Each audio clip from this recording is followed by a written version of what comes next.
નમસ્કાર, હું છું કવિતા પંચાલ। સમાચાર મળી રહ્યા છે બનાસકાંઠાથી। વિધાનસભાના અધ્યક્ષ શ્રી શંકરભાઈ ચૌધરીના હસ્તે થરાદના મોટી પાવડ ખાતે નવનિર્મિત હોસ્ટેલ સંકુલનું કરાયું લોકાર્પણ।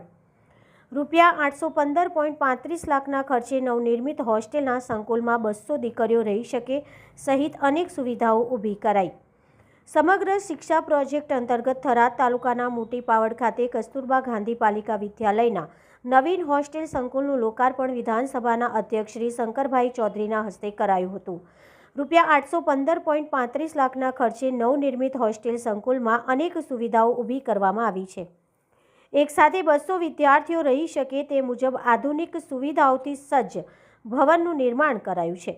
લોકાર્પણ કાર્યક્રમમાં અધ્યક્ષ શ્રી શંકરભાઈ ચૌધરીએ જણાવ્યું હતું કે શિક્ષણ આશાનું કિરણ લઈને આવે છે અને શિક્ષણ થકી સમાજ આગળ વધે છે।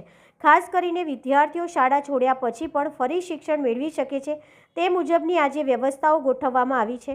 છેવાડાના ગામની દીકરીઓ આજે ડૉક્ટર, વકીલ સહિત અનેક વિવિધ ફિલ્ડમાં આગળ વધીને પોતાના પરિવાર અને સમાજનું નામ રોશન કરતી થઈ છે। તેમણે જણાવ્યું કે તત્કાલીન મુખ્યમંત્રી અને વર્તમાન વડાપ્રધાન શ્રી નરેન્દ્રભાઈ મોદીની દીર્ઘદ્રષ્ટિના પરિણામો આજે આપણે જોઈ શકીએ છીએ। રાજ્યમાં શાળા પ્રવેશ ઉત્સવ, કન્યા કેળવણી સહિત અનેક યોજનાઓ અમલી બનાવીને વડાપ્રધાનશ્રીએ હરહંમેશા દીકરીઓના શિક્ષણની ચિંતા કરી વડાપ્રધાનશ્રી સરહદી જિલ્લા બનાસકાંઠાને શિક્ષણમાં આગળ લાવવા જહેમત ઉઠાવી છે।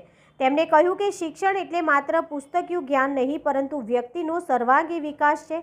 ઋષિઓની પરંપરા ભારતીય શિક્ષણ સાથે જોડાયેલી છે।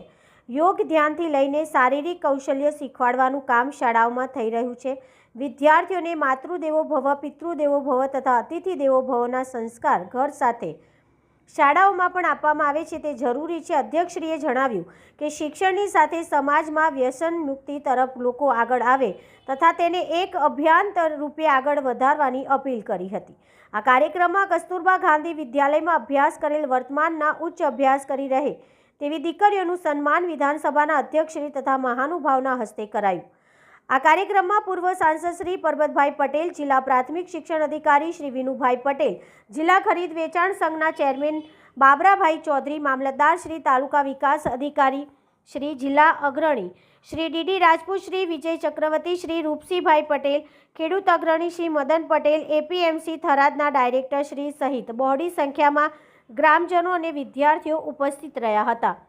રિપોર્ટર જયંતિભાઈ પટેલ, બનાસકાંઠા।